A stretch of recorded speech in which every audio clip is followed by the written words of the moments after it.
Hello friends, welcome to my YouTube channel. आज की video में हम ल्यूसेंट बुक को आगे कंटिन्यू करेंगे। लास्ट वीडियो में हमने देखा था कि भारत के प्राचीन इतिहास को जानने के कौन कौन से स्रोत हैं। बौद्ध, जैन और अन्य साहित्यों को देखा था, पुराणों को देखा था, वेदांग सूत्रों को देखा था। आज हम देखेंगे विदेशी यात्रियों से मिलने वाली प्रमुख जानकारियों को कि कौन कौन से विदेशी यात्रियों से हमें क्या जानकारी मिलती है कि हम प्राचीन भारतीय इतिहास को जान पाएँ। यूनानी रोमन लेखकों की बात करेंगे सर्वप्रथम। तो यूनानी रोमन लेखकों में टेसियस, ये ईरान के राजवेद थे। भारत के संबंध में इनका विवरण आश्चर्यजनक कहानियों से परिपूर्ण होने के कारण यह अविश्वसनीय है, यानी इस पर विश्वास नहीं किया जा सकता। हेरोडोटस की बात करेंगे। इन्हें इतिहास का पिता कहा जाता है, हेरोडोटस को। इन्होंने अपनी पुस्तक हिस्टोरिका में 5वीं शताब्दी ईसा पूर्व के भारत फारस के संबंध का वर्णन किया है। तो इतिहास के पिता कौन कहलाते हैं? हेरोडोटस। इनकी पुस्तक कौन सी है? हिस्टोरिका। इसमें हमें किसका वर्णन मिलता है? तो भारत और फारस के संबंधों का हमें वर्णन मिलता है, परंतु इनका विवरण भी अफवाहों पर आधारित है। सिकंदर के साथ आने वाले लेखकों में कौन कौन से हैं? निराकस है, अनेसिक्रिटस है और अरिस्टोबुलस हैं। इनके विवरण अधिक प्रामाणिक और विश्वसनीय हैं। तो सिकंदर के साथ कौन कौन से लेखक आए, इनको ध्यान रखना है, क्वेश्चन बनता है। मैगस्थनीज की बात करेंगे। यह सेल्यूकस निकेटर का राजदूत था जो चंद्रगुप्त मौर्य के दरबार में रहता था। इन्होंने अपनी पुस्तक इंडिका में मौर्य युगीन समाज तथा संस्कृति के विषय में लिखा है। तो मैगस्थनीज जो है चंद्रगुप्त मौर्य के दरबार में आए थे। ये सेल्यूकस निकेटर के राजदूत थे। मैगस्थनीज की पुस्तक कौन सी है? तो वो है इंडिका। डायमैक्स की बात करेंगे। यह सीरियन नरेश अंतियोकस का राजदूत था जो बिंदुसार के राज दरबार में आया था। इनके विवरण भी मौर्य युग से संबंधित हैं। तो पूछा जाता है क्वेश्चन, बिंदुसार के राज दरबार में कौन से राजदूत आए? तो ये थे डायमैक्स, और उस समय जो सीरियन नरेश हैं वो हैं अंतियोकस। डायोनीसियस की बात करेंगे। यह मिस्र नरेश टालमी फिलेडेल्फ्स का राजदूत था जो अशोक के दरबार में आया था। तो यहाँ से सीधे क्वेश्चन बनेंगे कि बिंदुसार के दरबार में कौन आए थे, मैगस्थनीज किसके दरबार में आए थे, डायोनीसियस किसके दरबार में आए थे? तो डायोनीसियस जो है अशोक के दरबार में आए थे।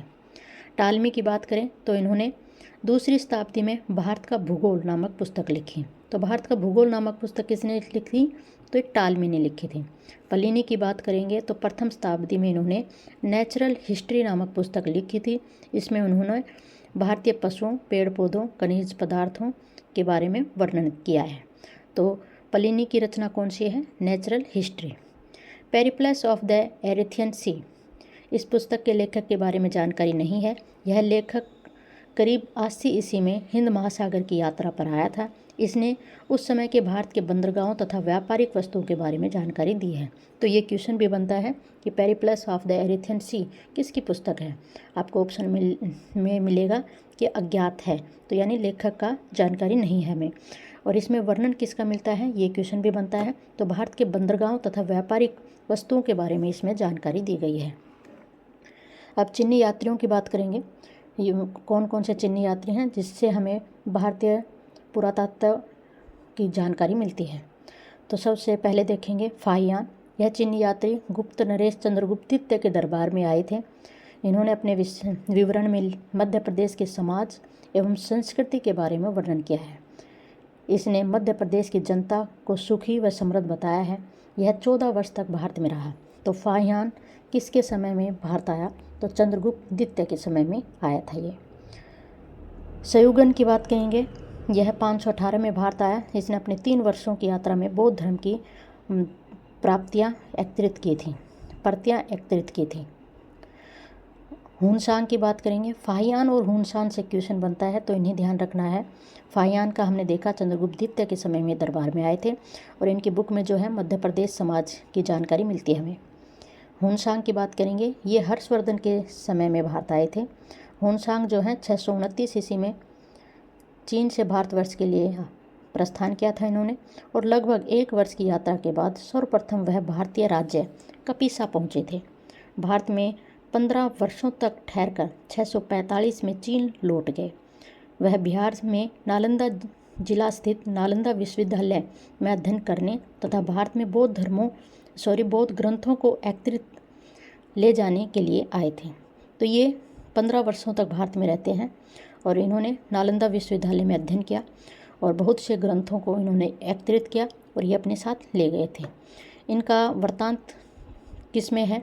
सियूकी में है। तो पूछा जाता है किसके समय में आए थे? तो हर्षवर्धन के समय में आए थे। ये 15 वर्षों तक भारत में ठहरे थे।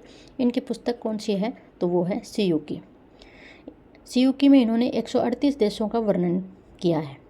इन्होंने हर्षकालीन समाज, धर्म, राजनीति के बारे में वर्णन किया है। इसके अनुसार सिंध का राजा शूद्र था। तो ये क्वेश्चन भी आता है कि हुनसांग ने वर्णन किया है कि सिंध का राजा कौन था? तो वो शूद्र था। इनकी बुक में ऐसा मिलता है हमें। हुनसांग ने बुद्ध की प्रतिमा के साथ साथ सूर्य और शिव की प्रतिमा का भी पूजन किया था। हुनसांग के अध्ययन से समय नालंदा विश्वविद्यालय के कुलपति कौन थे? यानी हुनसांग जब आता है और अध्ययन करता है नालंदा विश्वविद्यालय में, तो उस समय कुलपति कौन थे? तो वो थे आचार्य शीलभद्र। ध्यान रखना है, आचार्य शीलभद्र।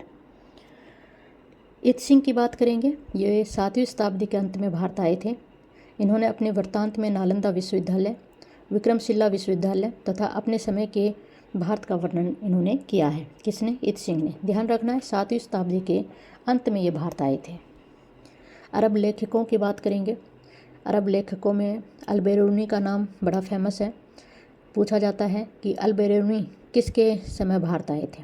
तो ये जो है मोहम्मद गजनी के साथ भारत आए थे। अल-बेरूनी की बात करें तो ये कहाँ का रहने वाला था? ये क्वेश्चन नहीं बनेगा। ये तुर्कमेनिस्तान का रहने वाला था। अरबी में लिखी गई थी इनकी कृति किताब उल हिंद, जिसको हम तहकीकात-ए-हिंद भी कहते हैं और भारत की खोज भी कहते हैं इसको। तो यहाँ से क्वेश्चन बनता है अल-बेरूनी की रचना कौन सी है? तो किताब उल हिंद या तहकीकात-ए-हिंद या भारत की खोज। तो ये ध्यान रखनी है आपको। तो आज भी इतिहासकारों के लिए एक महत्वपूर्ण स्रोत है यह एक विस्तृत ग्रंथ है जो धर्म, दर्शन, त्योहारों, खगोल विज्ञान, रीति रिवाजों, प्रथाओं, सामाजिक जीवन, भारतोल, मापन विधियाँ, मूर्तिकला, कानून इत्यादि के बारे में हमें बताता है। 80 अध्याय हैं ये। इसमें अल-बेरूनी की जो रचना है तहकीकात-ए-हिंद, इसमें 80 अध्याय हैं। इनमें इनका वर्णन मिलता है। इसमें राजपूतकालीन समाज, धर्म, रीति रिवाज, राजनीति आदि पर सुंदर प्रकाश डाला गया है। तो ध्यान रखना है अल-बेरूनी किसके साथ आया था? तो ये मोहम्मद गजनवी के साथ भारत में आया था। इब्न बतूता की बात करेंगे। इसके द्वारा अरबी भाषा में लिखा गया उसका यात्रा वृत्तांत कौन सा है? तो वो है रहला। तो रहला किसकी रचना है? इब्न बतूता की। 14वीं शताब्दी में भारतीय उपमहाद्वीप के सामाजिक तथा सांस्कृतिक जीवन के विषय में बहुत ही प्रचुर तथा सबसे रोचक जानकारी देता है रहला। ठीक है। 1333 ईस्वी में दिल्ली पहुंचने पर इसकी विद्वता से प्रभावित होकर सुल्तान मोहम्मद बिन तुगलक ने उसे दिल्ली का काजी या कह सकते हैं आप न्यायाधीश नियुक्त किया था। तो इब्न बतूता की पुस्तक कौन सी है? रहला। किसके दरबार में आया था? सुल्तान मोहम्मद बिन तुगलक के समय में, और इसकी विद्वता से प्रभावित होकर अपने दरबार में इन्होंने काजी रख लिया था। अन्य लेखकों की बात करेंगे तो तारानाथ का नाम आता है, जो कि एक तिब्बती लेखक हैं। इन्होंने अंग्यूर तथा तंग्यूर नामक ग्रंथ की रचना की थी। तो अंग्यूर तंग्यूर किसकी रचना है? तारानाथ की, जो कि एक तिब्बती लेखक है। मार्को पोलो की बात करेंगे तो 13वीं शताब्दी के अंत में पांड्य देश की यात्रा पर आए थे। इनका विवरण जो है पांड्य इतिहास के अध्ययन के लिए उपयोगी है। तो मार्को पोलो कब आए? 13वीं शताब्दी के अंत में। किसके समय में? पांड्य देश की यात्रा पर आए थे, ये ध्यान रखना है।